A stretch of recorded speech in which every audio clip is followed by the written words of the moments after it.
मैं उन सभी का स्वागत करना चाहता हूं जो टेलीविजन के माध्यम से हमसे जुड़े हैं। मैं आपको बताना चाहता हूं कि हम न्यू मैक्सिको यूनिवर्सिटी के इस सुंदर भव्य एरिना में उपस्थित हैं। यहां स्क्रीन पर जो नंबर दिया गया है उस पर कॉल करें। वहां कोई व्यक्ति आपकी बात सुनेगा, आपके साथ प्रार्थना करेगा और आपके प्रश्नों का उत्तर देगा। और याद रखें, परमेश्वर आपसे प्रेम करता है। यदि आप अपना जीवन यीशु मसीह को समर्पित करना चाहते हैं तो कृपया हमें दुनिया में कहीं से भी कॉल करें। अब आज रात मैं चाहता हूं कि आप मेरे साथ बाइबल की इब्रानियों की पुस्तक उसके 2 अध्याय को खोलें। 2 अध्याय और पहले पद से शुरू करते हैं। इस कारण हमें उन बातों पर और भी अधिक ध्यान देना चाहिए जो हमने सुनी हैं। ऐसा न हो कि हम उनसे दूर हो जाएं।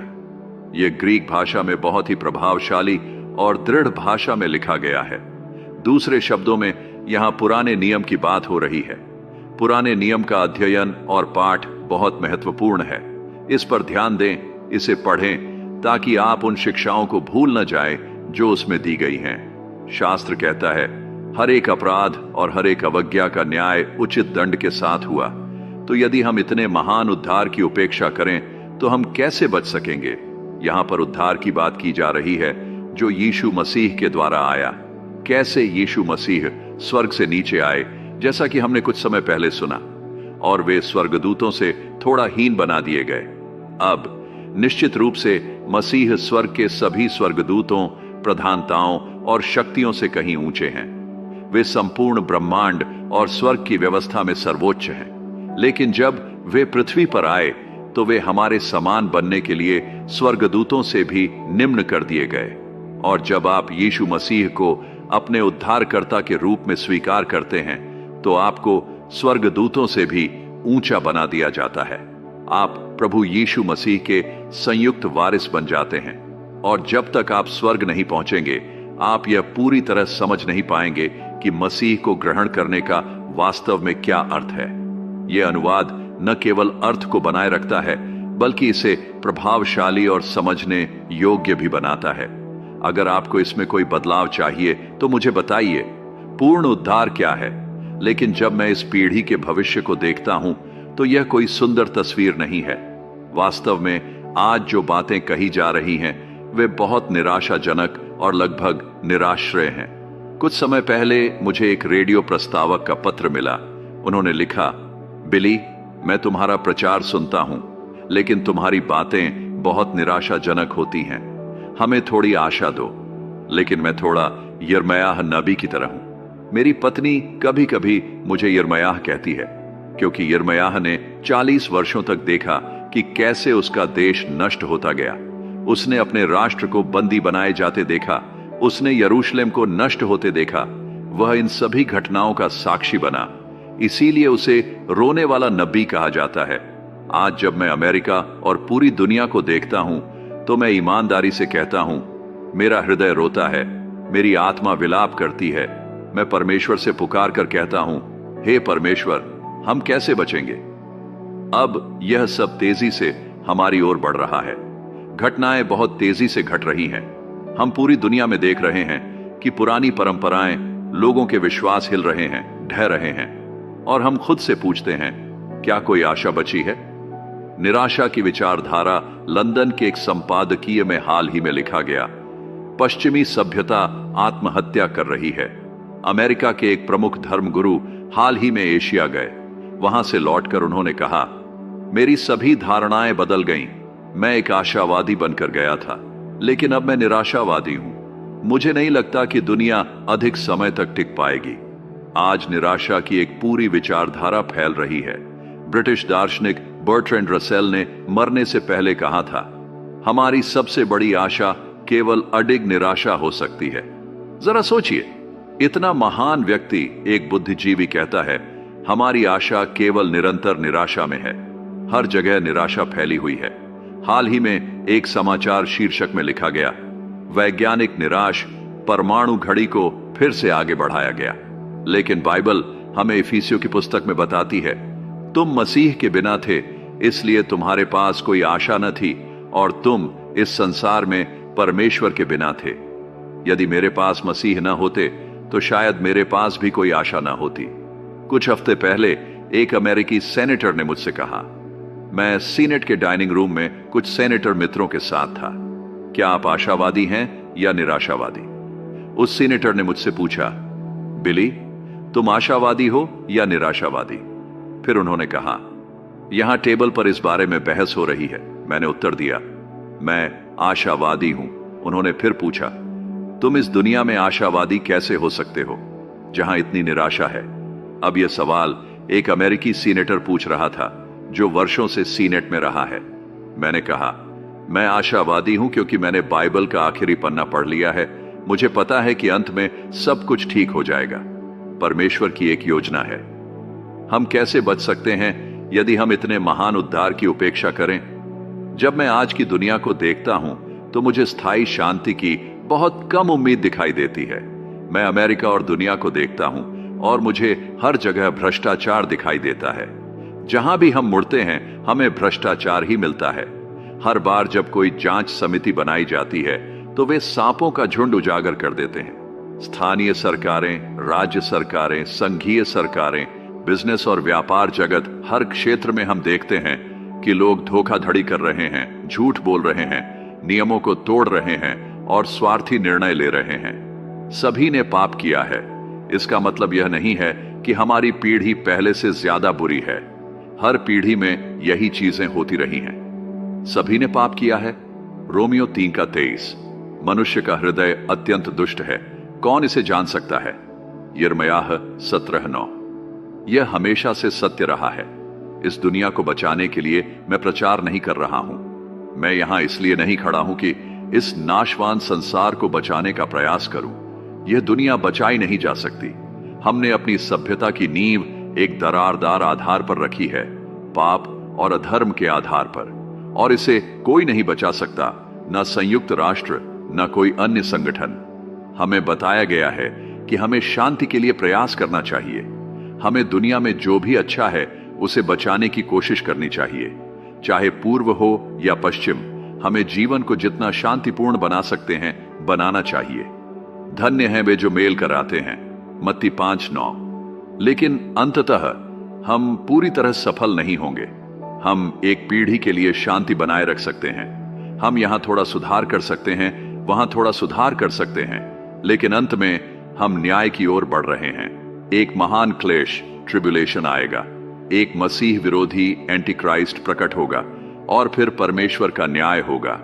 लेकिन अंत में आशा है, जब मनुष्य जाति स्वयं को नष्ट करने के कगार पर होगी, जब हर कोई निराश होगा, जब अर्मागेडन का युद्ध होगा, तब प्रभु यीशु मसीह वापस आएंगे। और यही हमारी आशा है। फिर भी आशा है, लेकिन फिर भी आशा है। अब लोग इस स्थिति का सामना कैसे कर रहे हैं? वे समाचार पढ़ते हैं, टीवी देखते हैं, लेकिन वे इसका क्या कर रहे हैं? मैं आपको बताता हूं, वे बचने की कोशिश कर रहे हैं। वे सच्चाई से भाग रहे हैं। लोग भागने के तरीके ढूंढ रहे हैं। कैसे? एक, कुछ लोग कल्पनाओं में जी रहे हैं। वे अपने दिमाग में यह सोच लेते हैं कि ऐसा कुछ नहीं होने वाला। दो, कुछ लोग दुष्ट कल्पनाओं में खो जाते हैं, जैसा कि नोह के दिनों में हुआ था। तीन, शैतान खुद को ज्योतिर्मय स्वर्गदूत के रूप में प्रस्तुत करता है और कहता है, मौज मस्ती करो, आनंद उठाओ और सब भूल जाओ। चौथा, भोग विलास का मोह। लोग वासना, लालसा और इच्छाओं में डूब जाते हैं। पांचवा, शराब में डूबना। किसी ने लिखा, मैं अपनी परेशानियों को शराब में डुबो दूंगा, और लाखों लोग यही कर रहे हैं। 6, व्यभिचार में भाग जाना। एक व्यापारी ने कहा, दुनिया में इतनी समस्याएं हैं, इसलिए मैं वीकेंड पर अपनी सचिव के साथ मौज करूंगा। लेकिन परमेश्वर कब तक इसे सहन करेगा? आज क्या हो रहा है? हर दो में से एक शादी टूट रही है। पति पत्नी की अदला बदली, अनैतिक कार्य, व्यभिचार, ये सब सामान्य होते जा रहे हैं। लेकिन परमेश्वर कब तक इसे सहन करेगा? हम कैसे बच सकते हैं यदि हम इतने महान उद्धार की उपेक्षा करें? बाइबल भोग विलास की छल कपट के विरुद्ध चेतावनी देती है।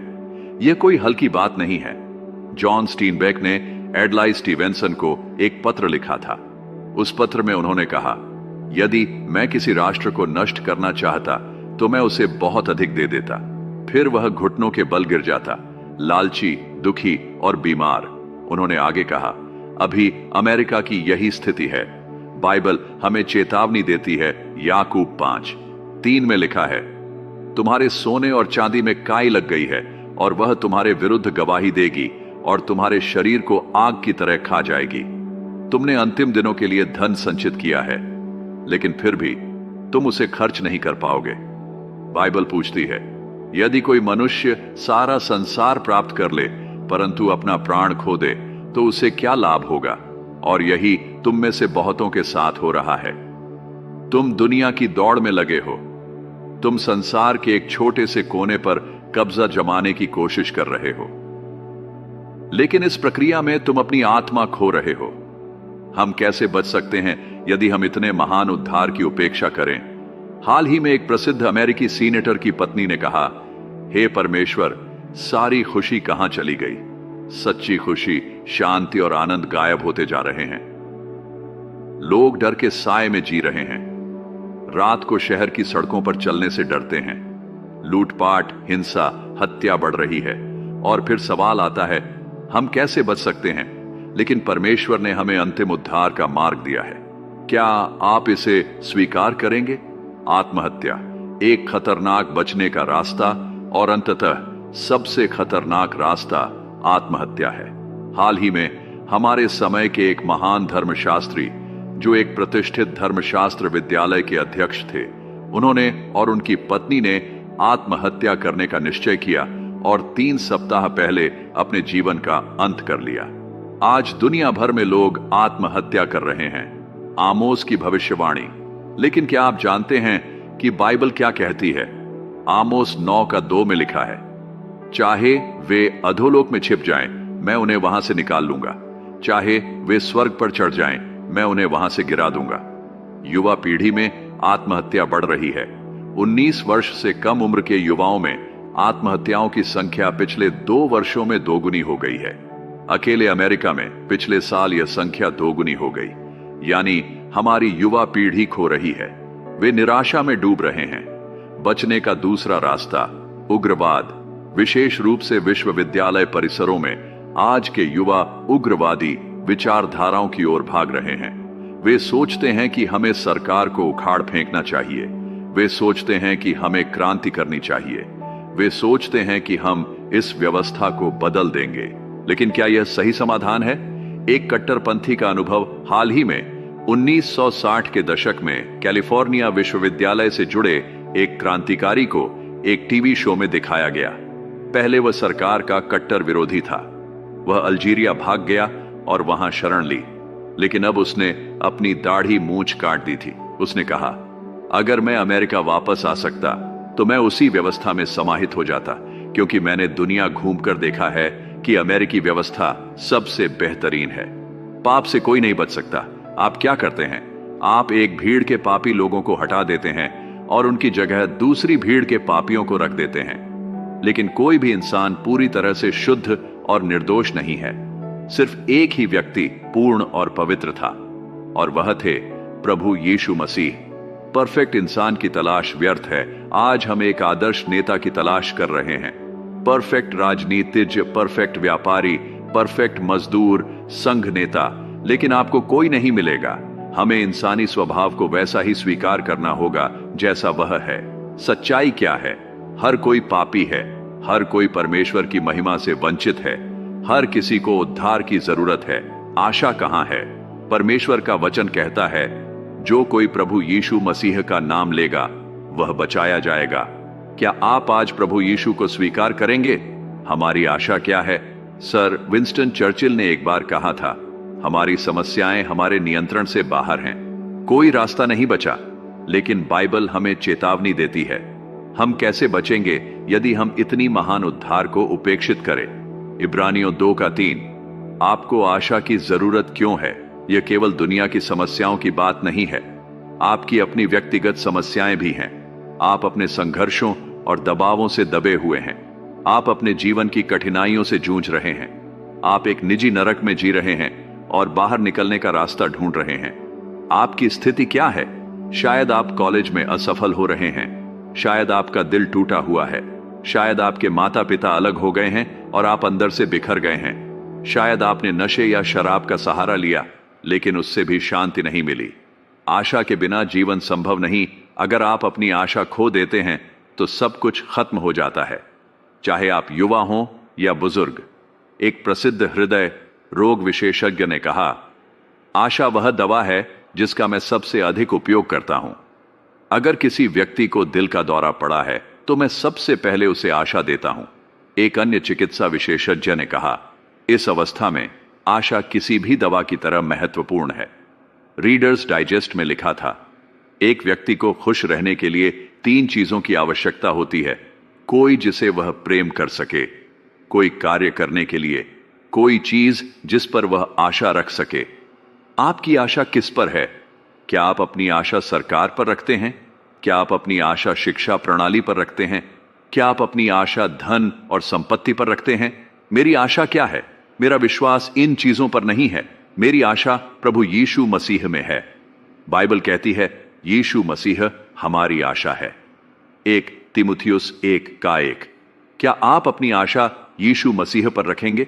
अगर हां, तो प्रभु यीशु को अपने उद्धारकर्ता के रूप में स्वीकार करें और आपको सच्ची शांति और आशा मिलेगी। सच्ची आशा कहां है? मेरी आशा किसी संस्था, ऑर्गेनाइजेशन में नहीं है। मेरी आशा किसी योजना, प्लान में नहीं है। मेरी आशा किसी संधि, ट्रीटी में नहीं है।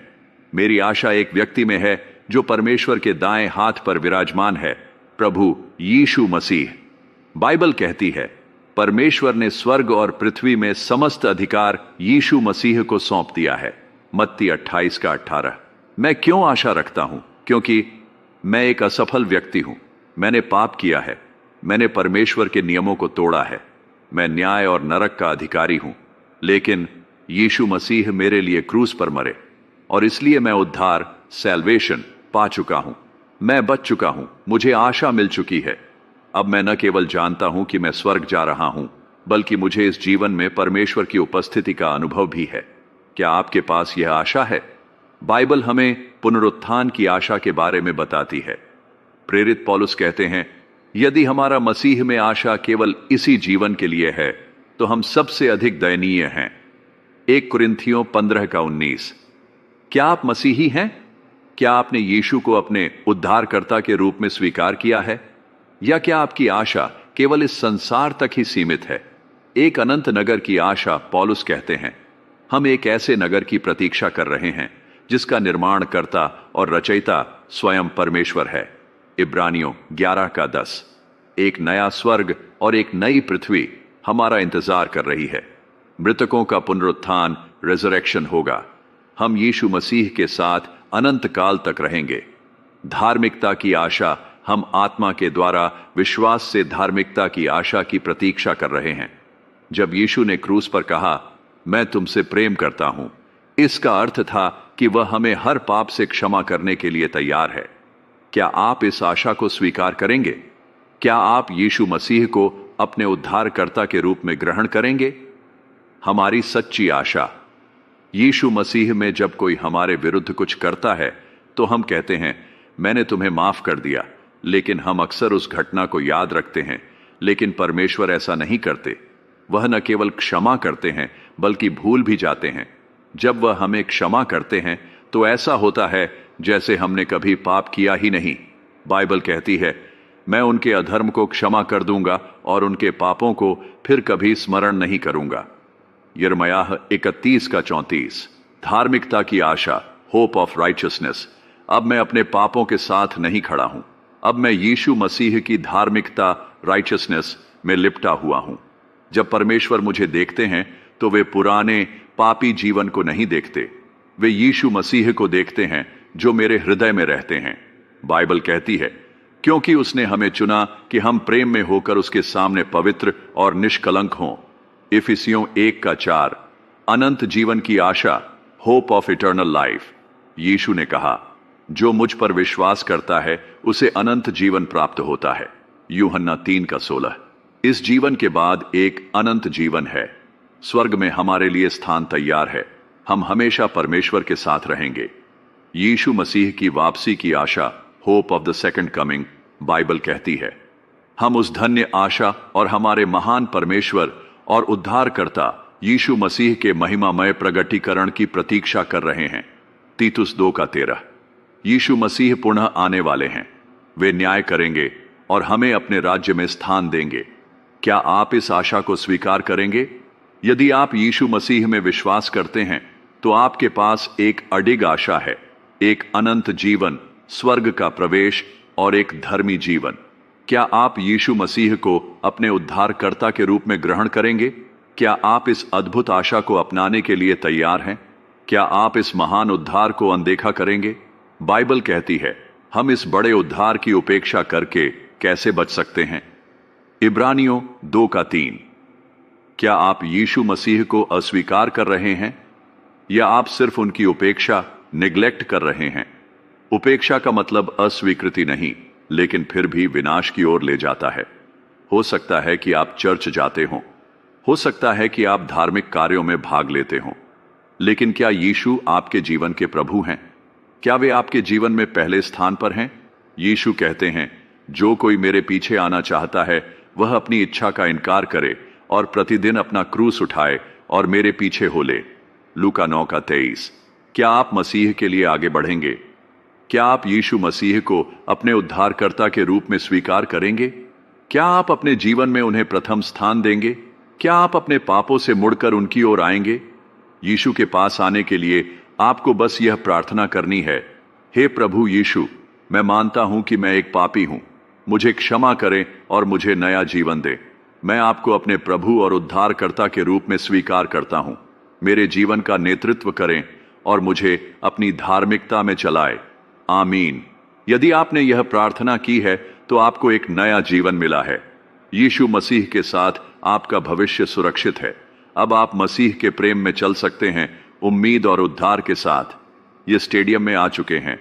मैं आज रात आपसे आग्रह करने जा रहा हूं कि आप मसीह के लिए आगे बढ़ें, उनके झंडे के नीचे आए और कहें, मैं चाहता हूं कि वह मेरे पापों को क्षमा करे।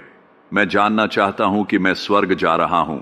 मैं यह जानना चाहता हूं कि जब न्याय आएगा तब मैं बच जाऊंगा। मैं इस जीवन में वह शक्ति चाहता हूं जिससे मैं उन भयानक चीजों से बच सकूं जो हम सभी के साथ होती हैं। इसका मतलब यह नहीं है कि आप समस्याओं, कठिनाइयों और प्रतिकूल परिस्थितियों से बच जाएंगे। इसका अर्थ है कि वह आपको उनके बीच में शांति और आनंद देंगे। यही वह मुक्ति, एस्केप है जो हमारे पास है। मुक्ति कहीं भाग जाने और छिपने में नहीं है। मुक्ति परमेश्वर के वचन में जाने और दिन भर मसीह के साथ व्यक्तिगत संगति में रहने में है। मैं सैकड़ों लोगों से आग्रह करने जा रहा हूं कि वे अभी अपनी सीट से उठें, इस मंच के सामने आए और आज रात कहें, मैं क्षमा चाहता हूं, मैं एक नया जीवन चाहता हूं। मैं यह जानना चाहता हूं कि मैं मरे हुओं में से जीवित किया जाऊंगा।